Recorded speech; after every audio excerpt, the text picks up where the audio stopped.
아멘. 네, 오늘은 꽉 찬 평판이라는 제목으로 주일 오전 예배 말씀을 전하겠습니다. 여러분, 우리는 다 누군가가 나를 어떻게 생각하냐, 이것이 너무나 중요한 문제이죠. 그죠? 특히 예수 믿는 사람들은 이 부분을 더 중요하게 생각하는 것 같아요. 혹시나 나로 인해서 우리 하나님의 영광이 가려지면 어떡할까, 이런 마음이 더 강해서 그런지 모르겠는데, 그래서 더 다른 사람들을 의식하고 또 다른 사람들이 나를 어떻게 생각할까에 대해서 염려하며 그렇게 살아가는 것 같아요. 요즘 제가 이렇게 현리 시내를 다녀보면 어떤 분이 이렇게 저한테 인사를 하시더라고요. 안녕하세요, 이렇게 인사를 하는 일들이 종종 있는데, 저는 누군지 잘 모르는 경우들이 있어요.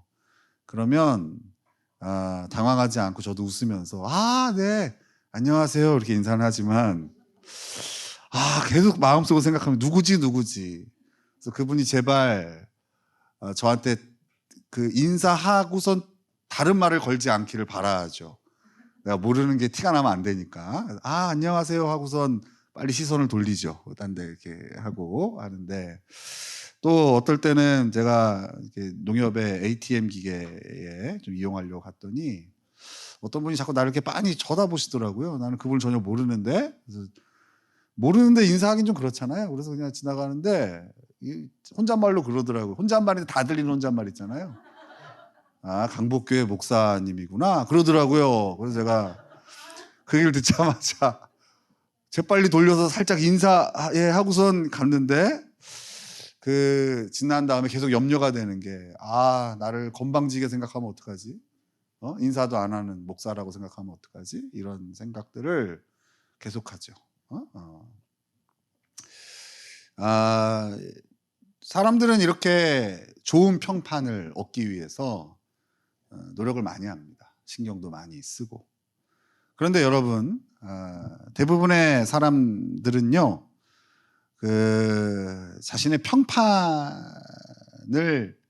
그 사람의 실체가 따라가지 못하는 경우들이 많아요. 그죠? 대부분이 그렇습니다. 물론 그런 케이스들도 있어요. 그 사람 되게 소문이 안 좋던데 직접 만나보니까 되게 좋은 사람이더라, 이런 케이스들도 분명히 있는데, 대부분은 어떻습니까? 실체가 평판을 따라가지 못하는 경우들이 굉장히 많아요. 예를 들어서 이런 거 아니겠어요? 서민을 위한 정치를 한다는 좋은 평판을 얻은 국회의원이 있는데, 알고 보니까 기득권을 이용해서 막대한 이익을 취하고 있는 실체가 폭로되기도 하죠. 그죠? 또 앞에 국민이라는 수식어가 붙는 연예인들이 있어요. 국민 가수, 국민 개그맨, 국민 MC, 그죠? 이렇게 국민자가 붙는다는 얘기는 모든 대중에게 사랑을, 연령을 떠나서 모든 사람들이 알고 모든 사람들이 좋아하는 그런 연예인일 때 앞에 국민이란 자가 붙잖아요.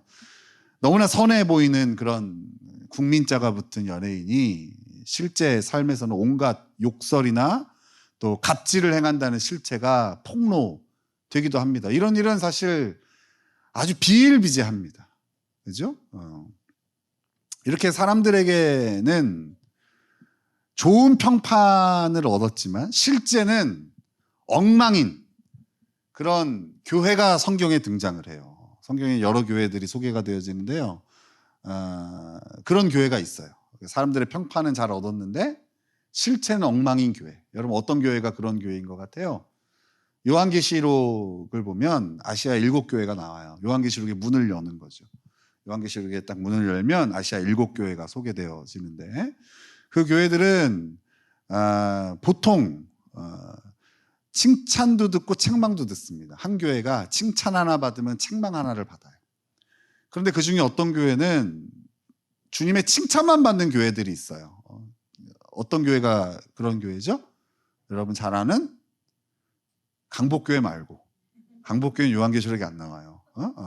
서머낙교회, 빌라델비아 교회, 이런 교회는 책망은 없고 칭찬만 들은 교회예요. 근데 반대로 책망만 들은 교회가 있어요. 어떤 교회죠? 여러분이 잘 아는 라오디게아 교회, 그죠? 라오디게아 교회. 또 그렇고 또 사대라는 교회도 주님께 칭찬은 듣지 못하고 책망만 들은 교회예요. 그런데 여러분, 이 사대 교회와 라오디게아 교회의 공통점은, 이렇게 주님의 책망만 들은 이 교회들의 공통점은 아이러니하게도 사람들로부터는 좋은 평판을 얻은 교회였다는 거예요. 사대 교회는 사람들에게 살아있는 교회다, 이런 좋은 평판을 얻었어요. 사람들이 그러고, 아, 저 교회는 살아있어. 근데 주님의 평가는 어때요? 죽은 교회다. 죽은 교회라는 평가를, 아주 혹독한 평가를 받아요. 라오디게아 교회는 어떻습니까? 부유한 교회다. 부족할 것이 없는 교회다. 그런 좋은 평판을 사람들로부터 얻었는데, 정작 주님께는 어떤 평가를 받아요? 벌거벗은 교회다. 가련한 교회다. 이런 혹독한 평가를 받는 겁니다. 여러분, 이렇게 좋은 평판에 미치지 못하는 실체는 사람들에게 실망을 주고 충격을 주기도 하지만, 사실 이게 가장 큰 문제, 이런 평판을 따라가지 못하는 실체를 가진 인생들의 가장 큰 문제는 자기 자신이 힘들어요. 자기 자신이 힘들다. 사람들에게 내가 가진 것보다 좋은 평가를 받는 사람들, 또 거기에 신경을 써서 좋은 성적을 받은 사람들은요, 무엇보다도 삶이 너무 힘들어. 자신의 실체가 폭로되지 않기 위해서 가면을 쓰고 살아야 되는 거예요. 그죠? 그런 삶의 고단함이 어마어마한 거예요. 저는 가끔 여자로 태어나지 않은 거에 대한 감사함이 좀 있어요. 여성분들 얼마나 힘드시겠어요. 그죠? 아침에 일어나면 막 그려야 되잖아요. 막 싹 그리고 그대로 자고 아침에 또 일어날 수 없잖아요. 가면 또 싹 지우고, 아침에 일어나면 또 다 그리고, 또 사람들을 다 만난 다음에 또 다 지우고 누웠는데 누가 집에 온다 그러면 또 짜증나잖아요. 또 다시 그려야 되니까. 얼마나 고단해요. 얼굴만 그려도 힘든데 인생 전체에 가면을 쓴다는 건 진짜 힘들 것 같아요. 여성분들 대단하신 것 같아요. 정말로. 여러분, 저의 20대 삶을 돌아보면 제가 딱 그런 삶을 살았어요. 가면을 쓴 삶. 20대가 그런 삶의 절정이에요. 물론 지금도 그렇지 않다라고 얘기할 수는 없어요. 그런데 20대 때는 절정이었어요. 어릴 때부터 저는 목사 아들로 살아왔죠. 그런 저에게 포기할 수 없는 사람들의 평판이 있었어요. 바로 뭐냐면 믿음 좋은 청년이라는 거예요. 믿음 좋은 청년. 하도 어릴 때부터 그런 얘기를 많이 들어왔어요. 어릴 때부터 너는 참 믿음이 좋다. 너는 참 진짜 목사 아들답다. 이런 얘기들을 많이 듣고 자라다 보니까 그런 사람들의 기대를 깨고 싶지 않았던 거죠. 그래서 청소년 시절 돌아보면 크게 사고치지 않고 착실한 모습을 보이고 그래도 괜찮은 대학에 입학을 했어요.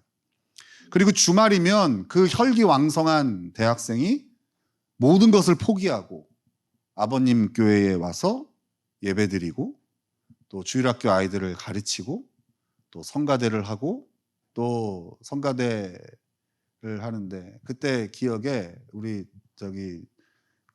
원로 목사님께서 어느 교회를 다녀오시더니 지휘하는 분이 너무 멋있었나 봐요. 저한테 지휘를 하라고 그래서 제가 어느 날 갑자기 이 지휘도 했습니다. 음악도 하나도 지휘도 하고, 또 차량 운행도 하고. 20대 청년이 그렇게 하니까 얼마나 사람들이 보기에 좋아 보였겠어요. 그래서 우리 교회 안에 있는 성도들은 저를 믿음 좋은 목사 아들로 불러줬어요.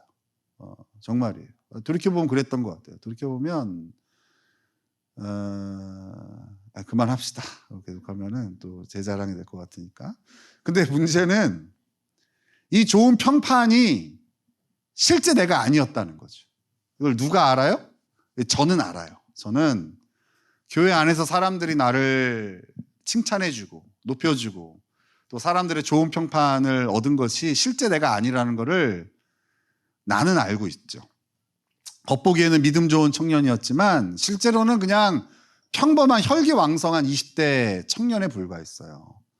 여느 대학생들처럼 주말이면 교회가 아니라, 예배가 아니라 과 애들이랑 MT를 가거나 아니면 친구들과 놀고 싶었어요. 물론 믿음의 삶을 살고자 하는 마음이 가짜는 아니었어. 진짜 있긴 있었어요. 있었는데 그보다 더 큰 마음이 여느 젊은이들처럼 세상 향락을 즐기고 싶어 했던 거죠. 그런데 실제 이런 나의 마음과 또 내가 꿈꾸고 소망하는 것들이 발각되어지면 내가 지금까지 얻은 평판이 있잖아요. 믿음 좋은 목사 아들.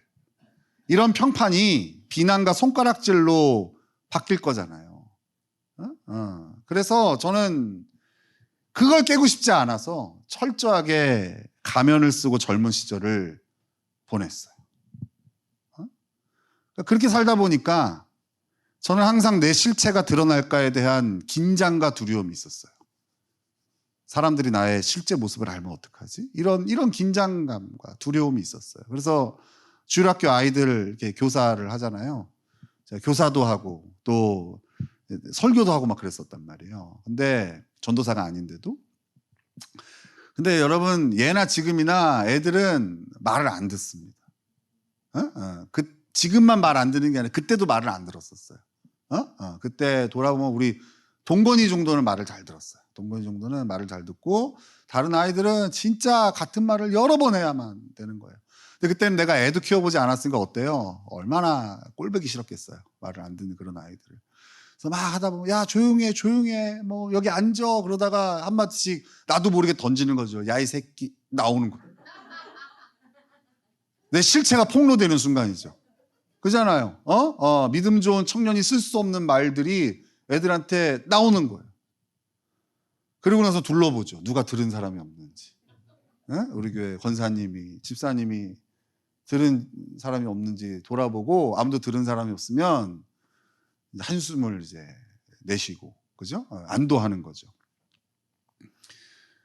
이런 두려움과 긴장은 많은 에너지를 소비하게 했어요. 결국 제 삶은 항상 지쳐 있었고 또 스트레스가 쌓이게 되죠. 여러분 이렇게 지쳐서 피곤하고 스트레스가 쌓이면요 반드시 어디선가 폭발하게 됩니다. 그죠? 그거 삭힐 수가 없어요. 반드시 어디선가 폭발하게 되는데 어디서 폭발을 할까요? 주로 가까운 사람들에게 폭발하게 됩니다. 나의 실체가 드러나도 되는 관계에서 폭발하게 되는 거죠. 그래서 여러분 가끔 이렇게 산책하시고 그러실 때 제 집 근처로는 오지 마세요. 제가 1층에 사는데 요새 여름에는 제가 우리 아이들 막 혼내고 그럴 때 막 소리를 지르고 막 한단 말이에요. 근데 제가 밖에서 안 들리는 줄 알았어요. 이중창이고 이렇게 그러니까. 근데 제가 이렇게 밖에 나가서 다녀보면 딴 집에서 소리 지르는 게 다 들리거든요. 그래서 제가 엄청 부끄럽고 그러니까 여러분들 약간 오지 마세요. 저희 집 근처로는 안 오시는 게 여러분에게도 좋을 것 같아요. 가까운 사람들 누구겠어요? 가족들. 그죠? 저는 그때 누나들이랑 살고 있었는데 부모님은 목회하신다고 여기 계시고 저는 이제 누나들과 함께 서울에서 학교 생활을 했었는데 저의 누나들 앞에서는 저의 실체가 완전히 다 드러나는 거죠. 그리고 저의 정말 친한 친구들, 고등학교 친구들, 대학교 친구들에게도 저의 실체가 다 드러나는 그곳에서는 내가 좋은 평판을 얻을 필요가 없는 거예요. 그곳에서는 내가 목사 아들로 사는 게 아니잖아요. 그죠? 그곳에서는 내가 믿음 좋은 청년으로 살 필요가 없기 때문에 거기서는 또 그런 나의 모든 어떤 울분, 스트레스가 그 자리에서는 또 막 폭발하게 되는 거죠. 그래서 제 친구들은요, 제가 이번 주에 제 친한 친구, 고등학교 친구의 아버님이 사고로 갑자기 돌아가셔가지고 이제 안동에 좀 갔다 왔어요. 지난 금요일 날 갔다 왔는데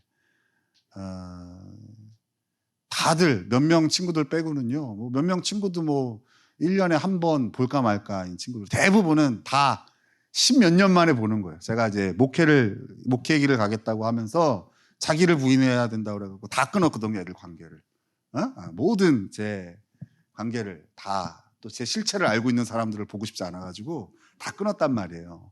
그래서 다 10몇 년 만에 만나는 거예요. 이번에 상을 당한 그 친구도 너무 친한 친구였어요. 근데 그 친구를 10몇 년 만에 이렇게 40대 중반이 돼서 만났어요. 그 친구가 또 이제 아버님을 잃은 슬픔 때에다가 또 저를 오랜만에 만난 그 어떤 감격에 겨워서 보자마자 막 뭐 오열을 하더라고요. 저도 같이 울고. 그래서 이제 친구들 여러 명이 이제 앉아서 이렇게 얘기를 나누는데 그 친구들은 지금도 제가 목사 된 걸 희한하게 여겨요. 이곳에서 이렇게 강복교회에도 계셨던 분들은 아마 그렇게 생각했을 거예요. 아유, 쟤는 나중에 그래도 그 아버지의 뒤를 이어서 목사가 되겠구나.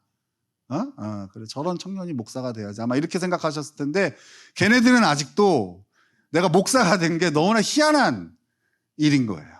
있을 수 없는 일이 펼쳐졌어요. 그래서 그들은 여전히 우리 교회 성도님들을 되게 불쌍하게 여겨요. 이상한 목사. 왜 고개를 끄덕대십니까, 권사님? 고개를.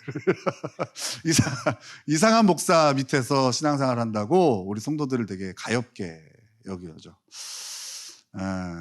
여러분은 어떻습니까? 여러분은 평판에 어울리는 실체를 가지고 계십니까? 우리 교회 성도들도 꽤 평판에 신경 쓰시는 것 같은데, 그죠? 근데 그래서 저는 우리 성도님들 누가 와가지고 우리 교회 성도 중에 누구 되게 이상하다고 얘기하는 거 들어본 적이 없어요. 다 보면 다 와서 좋은 얘기들을 해. 너무 좋은 분들이라고 얘기를 해줘요. 근데 여러분, 다 여러분들이 이룩한 성이잖아요. 여러분들이 그 좋은 평판을 위해서 애써서 이뤄놓은 열매들 아니겠어요? 사람들이 여러분 좋게 평가하는 거. 근데 여러분 그 평판에 어울리는 실체를 갖고 있냐는 거죠. 아니면 혹시 그런 좋은 평판과 다른 여러분의 실체가 폭로될까 봐 두렵고 또 피곤한 삶을 살고 계신 건 아닙니까? 평판에 자유롭지 않고 그리고 평판에 미치지 못하는 그런 실체를 가져 괴로워하는 우리가 오늘 주목해야 되는 인물이 있어요. 바로 오늘 본문에 소개되어지는 백부장이라는 사람. 백부장. 이름이 백부장은 아니에요. 그의 직책이 백부장이에요. 이 백부장은요, 이방인이에요. 유대인이 아니에요. 이방인. 이스라엘을 점령하고 지배하고 있는 로마 제국의 군대 백부장이에요. 100명의 군사를 거느리고 있는 그 지휘관이죠. 그런데 이 사람이 자신이 사랑하는 종이 병들어 죽게 되자 평소 알고 지내던 유대인 장로들에게 부탁해서 예수님께 그 종을 고쳐달라고 부탁을 합니다. 자, 백부장의 부탁을 받은 유대인의 장로들은요, 예수님께 나와서 백부장의 부탁을 전달해요. 이때 유대인 장로들이 예수님께 나와서 이 사람의 부탁을 전달하면서 이 백부장이 이런 사람입니다 라고 예수님께 소개를 합니다. 자, 우리 4절과 5절을 같이 읽겠습니다. 4절과 5절 같이 읽겠습니다. 자, 시작.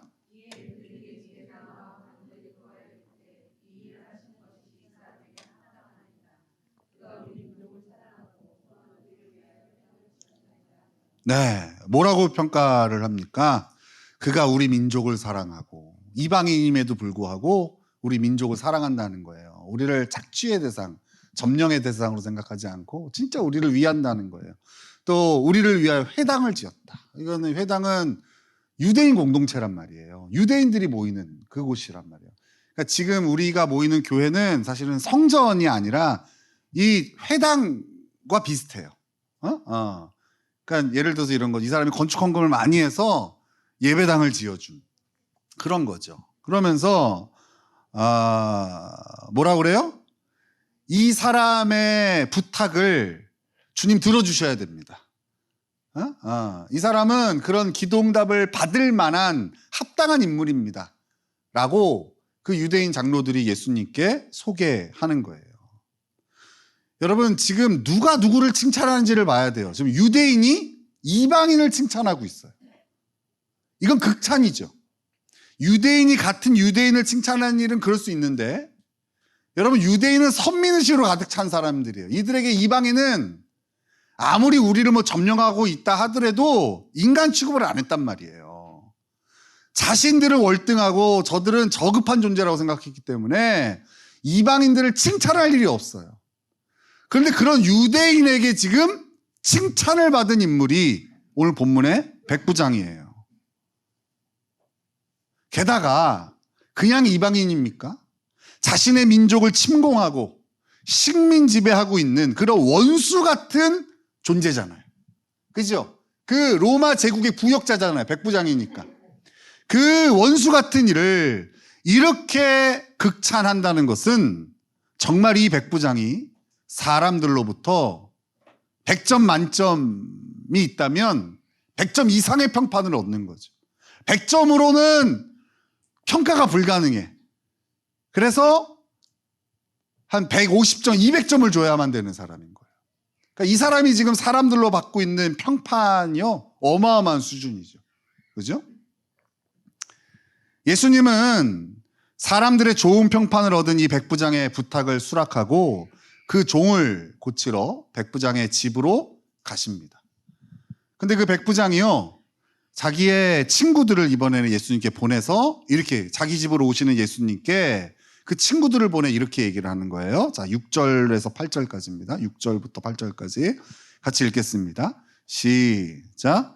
예수께서 함께 가실새 이에 그 집이 멀지 아니하여 백부장이 벗들을 보내어 이르되 주여 수고하시지 마옵소서. 내 집에 들어오심을 나는 감당하지 못하겠나이다. 그러므로 내가 주께 나아가기도 감당하지 못할 줄을 알았나이다. 말씀만 하사 내 하인을 낫게 하소서. 나도 남의 수하에 든 사람이요 내 아래에도 병사가 있으니 이더러 가라 하면 가고 저더러 오라 하면 오고 내 종도로 이것을 하라 하면 하나이다. 그러니까 지금 뭐라고 그래요? 오실 필요 없습니다. 아유, 이런 미천한 저희 집까지 안 오셔도 됩니다. 그냥 거기서 말씀만 하시면 내 종이 나올 줄 전 믿습니다. 그러니까 그냥 그 자리에 오시지 마시고 그냥 그 자리에서 기도해 주세요. 그냥 그 자리에서 말씀해 주세요. 그러면 제 종이 낫겠습니다. 지금 이렇게 예수님께 자신의 말을 전달한 거예요. 자, 그러자 예수님께서 이 백부장에 대해서 이렇게 말씀을 하세요. 9절을 같이 읽겠습니다. 9절. 시작. 예수께서 들으시고 그를 놀랍게 여겨 돌이키사 따르는 무리에게 이르시되 내가 너희에게 이르노니 이스라엘 중에서도 이만한 믿음은 만나보지 못하였노라 하시더라. 뭐라 그래요? 이스라엘 중에서도 이만한 믿음을 내가 만나본 적이 없다. 예수님의 평가는 뭐라 그래요? 유대인보다 나은 믿음이다. 유대인, 니네 믿음이 대단하다고 얘기하는데 그 유대인을 뛰어넘는 그런 믿음을 가진 사람이 이 백부장이다라고 예수님께서 극찬하시는 거예요. 그러니까 이 백부장은 사람들로부터도 좋은 평판을 얻은 자였지만 우리 주님으로부터는 더 좋은 평가를 받은 사람이었다. 사람들에게도 좋은 평판을 얻고 우리 예수님께도 아주 놀라운 평가를 받은 그런 인물이에요. 우리는 이런 인물을 실제로 보기가 쉽지가 않잖아요. 대부분이 아까 뭐라고 그랬어요? 그 실체가 평판을 따라가지 못해요. 평판이 아무리 좋은 사람도 실제로 알아가다 보면 실망할 일이 많다고. 그런데 이 백부장은 사람들에게도 좋은 평판을 얻었는데 이 사람의 실체는 그보다 더 뛰어나 그런 사람이었다. 그래서 우리는 이렇게 사실은 우리의 삶에 잘 실존하지 않을 것 같은 사람들을 보면 감탄하고 그냥 넘어갑니다. 아유, 저 사람 잘났네. 그리고 끝난다고요. 그렇게 하면 어떻게 되죠? 발전이 없죠. 주께서 오늘 누가복음 7장에 이 백부장을 우리에게 소개해 주신 그 목적이 사라져 버리는 거잖아요.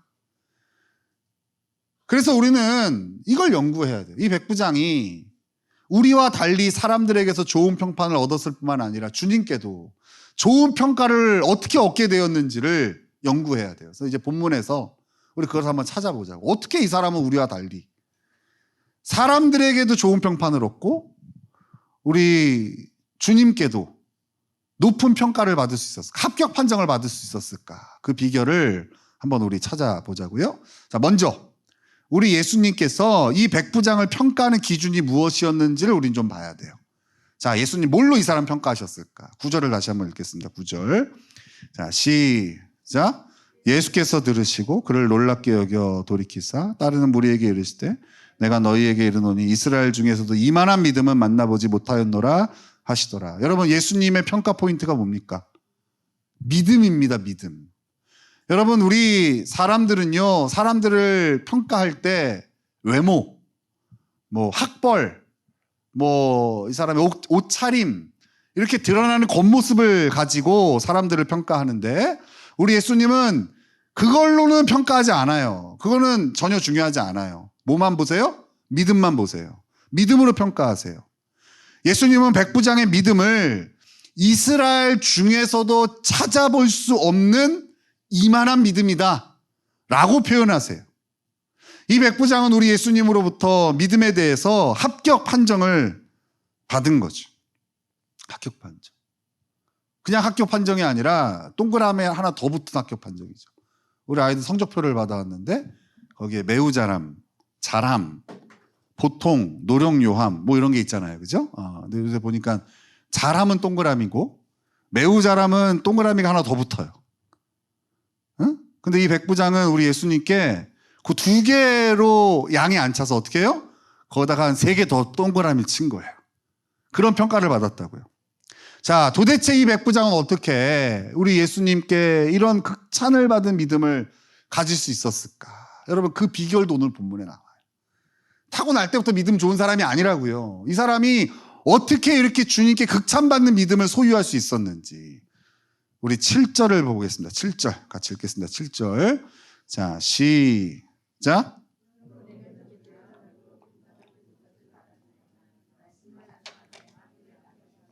자, 여기 보니까 뭐라 그래? 말씀만 하사라고 얘기를 해요. 이 백부장은 지금 주님의 말씀에 대해서 깊은 신뢰를 보이고 있는 거예요. 즉, 이 백부장은 하나님 말씀이 얼마나 큰 능력이 있는지를 이미 알고 있었던 사람이에요. 이미 하나님의 말씀의 능력을 깊이 경험하고 체험했다는 말이에요. 창세기 1장에 보면 하나님께서 말씀 하나로 천지를 창조하신 장면이 나와요.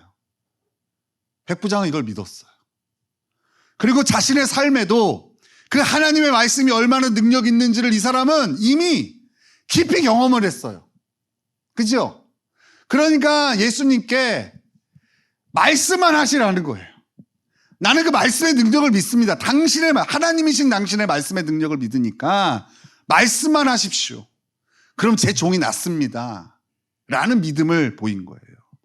그러니까 정리해 볼까요? 이 백부장이 사람들에게, 심지어 자기를 원수로 여길 수밖에 없는 그런 사람들에게도 이 받은 좋은 평판은 하나님의 말씀으로부터 시작되었다는 거예요. 우리는 보통 사람들에게 좋은 평판을 얻으려면 어떻게 해요? 보여지는 걸 애쓴단 말이에요. 옷차림에도 신경 쓰고. 그죠? 왜 그런 거 있잖아요. 어느 사람이 그 자식이 만약에 뭐 서울대를 갔어. 그러면 그 자식이 누군지도 모르는 대로 모르지만 뭐라 그래요? 아, 자식 잘 키웠네 그러잖아요. 자식 잘 키웠네 그러잖아요. 막 집에서는 깽판 치고 막 부모 속상하게 하고 이거는 보지도 않아. 그죠? 그냥 서울대 가면은 자식 잘 키운 거. 그죠? 그런데 집에서 그렇게 효자야. 부모한테도 너무 잘하고. 정말 성실하고 착해. 그런데 공부는 빵점이야. 그럼 뭐라 그래요? 자식을 어떻게 키워서 그래? 이렇게 하잖아요. 그죠? 그러니까 어떻게 해요? 자식을 막 쥐어 패는 거예요. 공부에 재능이 없는데도. 막 쥐어 짜고 막 패고 해가지고 공부시키는 거. 물론 얘가 얘 인생을 위해서도 있겠지만 부모로서 좋은 평판을 얻고 싶은 욕심도 있는 거죠. 내가 이렇게 키웠는데. 우리의 노력이 대부분 이런 거라고요. 맞잖아요. 아니에요? 아니 내가 차를 타고 가는데 어디 호텔을 갔는데 뭐 아반떼 같은 거라니까 여러분 오해하지 마십시오. 그런 차를 몰고 갈 때와 뭐 예를 들어서 뭐 벤츠 같은 걸 몰고 갈 때와 다를 수 있잖아요. 그잖아요. 제가 예전에 그 모닝이나 아반떼 같은 거 볼 때 가끔 백화점을 가잖아요. 백화점 가면 여러분 VIP 주차장이 따로 있습니다. 그 앞에서 인도를 해줘요. 이쪽으로 가고 이쪽으로 가라고 합니다. 그럼 뭘 보고 판단하는 줄 압니까? 아니 차 수준 보고 하지 않아요. 요새는 외차들 다 타니까. 스티커가 있어요. 백화점 그 VIP 스티커가 있어요. 그 스티커를 보고 인도를 하는 거예요. 그죠? 근데 제가 모닝을 끌고 가잖아요. 그럼 저 멀리서 이쪽으로 가야 된다고 막 수준을 줍니다. 혹시 내가 이쪽 갈까 봐. 이미 아는 거죠. 그 차를 보고 이 사람 절대 VIP가 될 수 없죠. 1년에 이 백화점에서 뭐 1억 이상 매출을 올릴 사람이 아니라는 걸 알고 멀리서 보고 내가 혹시 이쪽으로 갈까 봐 이쪽으로 가야 된다고 해줍니다. 그죠? 그러니까 어때요? 뭐 내가 집을 못 사고 월급도 얼마 못 받아도 좋은 차 끌려고 그렇게 애를 쓰는 거예요. 그러니까 우리가 좋은 평판을 얻으려고 그런 애를 쓰잖아요. 근데 이 백부장은 그 사람들에게서 얻은 좋은 평판은 근거가 그런 애씀이 아니라 하나님의 말씀에서부터 시작된 거라고. 로마서 10장 17절에 보면 믿음은 들음에서 나고 들음은 그리스도의 말씀으로 말미암았느니라. 이 원리가 이 백부장의 삶에 그대로 펼쳐진 거예요. 그는 오랜 시간 하나님의 말씀을 가까이 했어요. 그러면서 그는 말씀의 능력을 경험했고 그 말씀으로 인해 하나님을 향한 믿음이 자라나게 된 거예요. 그래, 말씀은 이루어지는구나. 하나님 약속은 반드시 성취되어지는구나. 하나님 말씀은 나를 변하게 하는구나. 이것을 그는 믿었다고요. 그리고 그런 믿음은 삶의 변화로 드러나게 되는 거예요. 즉 백부장은 사람들 눈만 속이는 공갈빵의 변화가 아니었어요. 딱 열어봤더니 안에 아무것도 없는 그런 변화가 아니라 하나님의 말씀에 의한 변화, 즉 속이 꽉 찬 그런 변화였던 거예요. 그래서 그는 좋은 평판에 상반되지 않는 실체를 가질 수 있었고 심지어 우리 예수님께도 극찬의 평가를 받을 수 있었던 거예요. 자, 여러분 어떤 인생을 살고 싶으세요? 사대교회나 라우디게아 교회처럼 사람들에게는 좋은 평판을 얻지만 주님께는 낙제점의 평가를 받는 인생을 살고 싶으십니까? 여러분 이 인생이 꽤 피곤하다니까요. 힘들어요. 잘 알잖아요. 여러분 왜 모른 체 하세요? 여러분 지금 그런 인생 살잖아요. 사람들이 나를 어떻게 생각할까? 사람들이 나를 어떻게 볼까? 온전히 거기에만 초점을 맞추고 사는 거는요, 여러분 혹 좋은 평판을 얻는다 할지라도 진짜 힘들고 피곤해요. 그리고 두렵고 불안해요. 언제 폭로될지 모르니까. 아니면 여러분 사람들에게도 좋은 평판을 얻고 우리 주님께도 합격 판정을 받는 그런 인생을 살고 싶으세요? 여러분 두 가지 중에 어떤 걸 살고 싶으세요? 아까도 나눴지만 아무리 애를 써서 사람들의 좋은 평판을 얻는다 하더라도 그 인생은 실체가 폭로될까에 대한 두려움과 또 스스로 안다니까요. 자기가 얼마나 가증스러운 존재라는 거. 그 아픔에 대한 그 실망감으로 인해서 인생이 불행해요. 그래서 우리는 사람들의 평판에 서기 전에 어디에 서야 되냐? 주님 앞에 서야 돼요. 이 순서가 바뀌면 안 돼요. 우리의 문제는 이 순서가 바뀌었다는 거예요. 자꾸 하나님 앞에 서려고 하지 않고 사람들 앞에만 서는 거예요. 사람들 앞에서 친절하지 않은데 친절한 척하고 똑똑하지 않은데 똑똑한 척해야 되고 일 잘 못하는데 일 잘하는 척하고 사는 거예요. 그런데 우리가 먼저 서야 될 건 그런 사람들 앞에서가 아니라 하나님 앞에 서야 돼요. 죄인인 나를 구원하신 그 하나님 앞에, 우리 주님 앞에 먼저 서야 돼요. 이 순서가 바뀌면 안 돼요. 사람들의 평가 기준은 다 제각각이에요. 그래서 이 사람한테는 좋은 평가를 얻어도 저 사람한테는 좋은 평가를 얻지 못하는 경우들이 비일비재해요. 저도 사실은 그런 눈치를 보는 사람이잖아요. 여러분의 평가로 먹고 사는 사람이잖아요. 여러분들 그래도 이 교회 오실 때 제일 큰 요소가 뭐겠어요? 목사가 어떤가 아니겠어요? 그잖아요. 근데 만약에 여러분들이 이 교회 목사가 별로네 그러면은 이 교회는 사실 어렵죠. 어렵게 될 거예요. 그죠? 그러니까 저는 여러분들의 좋은 평판을 얻어야 되는 사람이에요. 근데 생각을 해보세요. 여기 있는 사람들 하나하나 그 평가 기준에 내가 맞춘다고 생각해봐요. 미치지. 그거 어떻게 살아? 어떤 사람에게는 뭐 목사님 목소리가 중요할 수도 있고 어떤 사람에게는 목사님 외적인 게 중요할 수도 있고 어떤 사람은 또 목사님은 기도를 많이 해야 된다고 할 수도 있고 어떤 사람은 또 목사님 설교를 잘해야 된다고 할 수도 있고 어떤 사람은 또 자식을 잘 키워서 수신제각 치고 평천하를 보여줘야 되는 목사가 최고라고 볼 수도 있고 그걸 어떻게 다 맞춥니까? 그잖아요. 그거는 다 맞출 수도 없고 할 수도 없어요. 여러분 지금 여기 다니는 직장 가보세요. 뭐 대기업 아닙니까? 고작 해봤자 직원 10명이 안 넘어요. 많아봤자. 여러분 그 사람들 마음에 여러분 다 들려면은 그 가능합니까? 이 사람은 이런 기준이 있고 이 사람이 이런 기준이 있는데 그걸 어떻게 다 맞추고 삽니까? 그잖아요. 여러분 그런 애씀은 의미가 없는 거예요. 평가 기준이 제각각인 사람들의 평판을 얻으려고 애쓸 필요가 없어요. 하나님의 평가 기준이 딱 하나라고 그랬잖아요. 뭐죠? 믿음. 그 믿음을 보시는 하나님 앞에 서야 돼요. 먼저 서야 돼요. 우선적으로 서야 돼요. 하나님의 말씀을 가까이 하고 하나님의 말씀의 능력을 경험하고 그렇게 하나님과 하나님 말씀에 대한 믿음이 자라나면 우리는 성숙한 믿음의 사람으로 변화되게 되는 거예요. 여러분, 성숙한 믿음을 가지면 우리의 전인격이 변화되어져요. 그렇게 하나하나 때려 고칠 때는 하나도 고쳐지지 않던 것들이 하나가 고쳐지면 하나의 변화되지 않은 모습들이 툭 튀어나오는 그런 절대 변화할 것 같지 않은 우리들이요, 성숙한 하나님 말씀 안에서 성숙한 믿음을 가지게 되어지면 전 인격이 달라져요. 인격이 달라지고 표정이 달라지고 말투가 달라지고 마음가짐이 달라져. 정말이에요. 이 변화가 주님의 칭찬과 합격 판정을 받게 해요. 성숙한 믿음의 사람이다. 서모나 교회처럼, 라오디게아 교회 말고 빌라델비아 교회처럼, 그리고 오늘 본문의 백부장처럼 이렇게 주님의 칭찬과 합격 판정을 받잖아요. 그러면 사람들의 좋은 평판은 자연스럽게 따라오게 되는 거예요. 그러니까 이 사람들의 좋은 평판은 열매인 거지. 열매를 얻으려고 열매를 나무에 단다고 해서 열매가 맺혀집니까? 그잖아요. 열매를 맺기 위해서는 열매와 상관없는 일들에 헌신해야 돼요. 우리 포도밭 아들, 포도밭 주인 아들 그잖아요.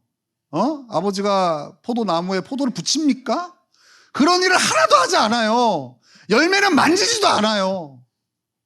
땅을 고르고 거기에 심고 뭐 비료를 주고 뭐 과정을 다 모르겠지만 열매에 손 대지 않는 일들 투성이에요.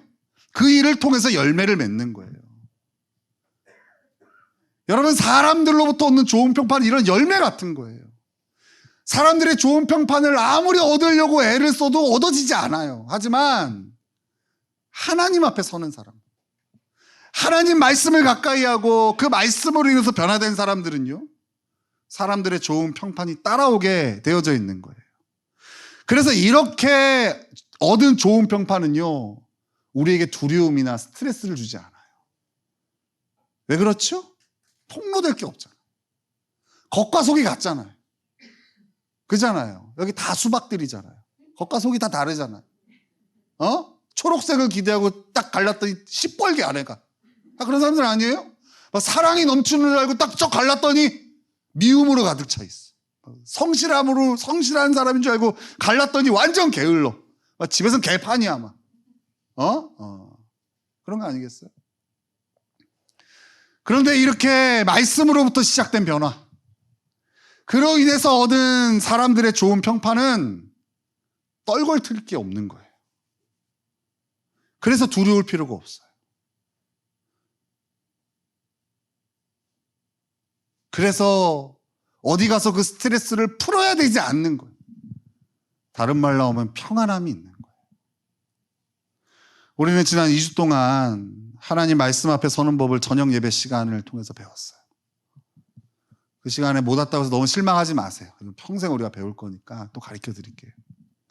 사람 앞에 서기 전에 하나님 앞에, 좀 더 구체적으로 말하자면 하나님 말씀 앞에 서는 것을 꾸준히 하다 보면 우리도 오늘 본문의 백부장과 같은 열매를 맺게 될 거예요. 여러분, 이거는 뭐 하루 하고 일주일 한다고 변화되는 게 아니에요. 어떤 분들, 목사님 내가 경건의 시간 배우고 막 한 주 동안 진짜 열심히 했는데요, 달라진 게 없어요. 한 주 사이로는 맺지 않아요. 여러분, 뭐 포도가 맺으려고 해도 1년 동안 기다려야 되잖아요. 나무를 심었으면은 뭐 더 기다려야겠죠. 3, 4년 기다려야겠죠. 그죠? 여러분, 우리 인격이 변화되는 거는요, 그렇게 단시간에 변화되는 게 아니에요. 정말로. 그래서 여러분, 이것을 꾸준히 해야 돼요. 이 백부장은 하나님 앞에 서는 좋은 습관을 가졌던 사람이에요. 우리도 그 좋은 습관을 포기하면 안 돼요. 그렇게 될 때에 우리는 사람들에게 굿이라는 평가를 받을 거예요. 저 사람 좋은 사람이야, 이런 평가를 받은 거예요. 근데 더 중요한 게 있어요. 우리 주님의 평가는 굿을 넘어서게 될 거예요. 베리 굿. 좀 더 유식한 영어를 쓰자면 그레이트, 이런 평가. 매우자람의 동그라미가 2개를 넘어 5개를 넘어 10개가 되는 거예요. 사람들은 그걸 볼 줄 모르니까 그냥 2개가 단 줄 알고 아주 좋은 사람이라고 얘기하지만 우리 주님은 이만한 믿음의 사람이 없다라고 우리를 극찬해 주실 거예요. 여러분, 공갈빵 평판을 얻으려고 너무 애쓰지 마세요. 그것은 우리를 더 불행하게 할 뿐인 거예요. 그잖아요. 여러분, 그렇게 하나도 채워지지 않은 상태에서 유명세를 탄 어린아이들이 어떤 결과를 맞이하는지 보면 너무 마음이 아파요. 어른이 돼서도 막 공황장애를 못 이겨내. 그 실체가 폭로되는 것에 대한 두려움, 항상 사람들의 시선에 대한 어떤 그런 공포심 때문에 어른이 되어서도요, 사회에 적응을 못해요. 좀 심한 친구들은 어때요? 그 어린 나이에 목숨을 끊는 거예요. 너무 안타까워. 좀 하나님 나한테 기회를 주신다면 그런 친구들을 좀 잘 돕고 싶은 마음도 있어요. 정말로. 여러분, 그런 공갈빵 평판은요, 우리가 바라는 것이 아니에요. 그건 허상에 불과해요. 어설프게 그런 평판이 주어지면 우리를 더 힘들게 하고 우리를 더 가증스럽게 만들고 어쩌면 그것이 우리를 더 하나님 앞에 서지 못하게 하는 거예요. 우리는 이제 방향을 바꿔야 돼요. 순서를 바꿔야 돼요. 하나님 앞에 서서 사람 앞에 서는 것은 너무 신경 쓰지 마세요. 그냥 열매일 뿐인 거예요. 열매가 맺기 전까지는 먹을만 하지 못해요. 그러니까 너무 신경 쓰지 마시고 하나님으로부터 시작되어서 그 말씀으로부터 시작되어지는 믿음과 변화를 통해서 꽉 찬 평판의 사람이 되어야 돼요. 거기서 또 출발되어지는 변화와 그로 인한 사람들의 평가는 안에가 가득 차 있어요. 허공에 떠 있지 않다. 저는 우리 교회의 모든 성도들이 이런 꽉 찬 평판의 사람이 되었으면 좋겠습니다. 그런 사람이 되기를 소망합니다. 정말로. 사람들의 평가에 이리저리 춤을 추고 사람들이 나를 높여주면 그렇게 좋아하다가 그 평판이, 좋은 평판이 비난으로 바뀔 때 막 세상을 살기 싫어하는 그런 롤러코스터의 삶을 좀 그치고 묵묵히 하나님 앞에 섰어. 내가 하나님 앞에 어떤 존재인지, 하나님 나에게 어떤 은혜를 베푸셨는지, 하나님 나에게 어떤 약속을 주셨고 그 약속을 어떻게 이루셨는지를 날마다 묵상하며 그렇게 믿음이 자라, 주님을 닮아가 사람들 앞에서도 아름답게 그 변화가 드러나는 그런 인생. 그러기 위해서는 우선순위를 바꿔야 돼요. 사람 앞에 서기 전에 하나님 앞에 서는 것들을 날마다 연습해야 돼요. 그렇지 않고는 하루아침에 되어지는 일이 아니라는 사실을 잊지 마시고 오늘 다시 결단하십시오. 여러분, 하루의 첫 시간은 우리 주님과 함께 하는 거예요. 주님으로부터 시작을 하는 거예요. 사람을 만나기 전에 하나님을 만나는 일. 지난주에 진짜 재밌는 에피소드를 들었는데 경건의 시간을 배운 한 성도님이요, 목사님이 하나님을 만나지 않으면 마귀를 만난다고 그래서 마귀를 만나는 게 너무 무서워서 일어나서 앉아서 말씀을 읽을 기운은 없고 빨리 성경 틀으라고 그래서 성경을 틀는 거예요. 막 성경을 듣는 거죠. 왜 들어요? 마귀를 만나면 안 될 것 같아요. 그죠? 그 마음이 너무 이쁘지 않아요? 여러분, 우리 그런 애씀이 필요하다. 사람들 앞에 잘 보이려는 애씀. 좀 눈썹 그리시는 거 조금 덜 그리시고, 화장을 하나 좀 더 줄이시고 주님 앞에 서세요. 여러분, 그러면 여러분이 그렇게 뭐 필러를 맞고 뭐 하지 않아도 아마 사람들이 여러분들을 너무 우아하고 아름답고 닮고 싶은 그런 아름다운 존재로 바라보게 될 겁니다. 저는 그런 변화들이 우리 교회 성도들을 통하여 아름답게 세상에, 이 가평 땅에 마음껏 열매 맺기를 정말 소망하고 기도합니다. 그리고 저도 그런 열매를 맺기를 기대합니다. 우리 그 길을 주님과 함께 다시 힘을 내서 시작하는 저와 여러분 되시기를 예수님의 이름으로 축원합니다. 아멘. 우리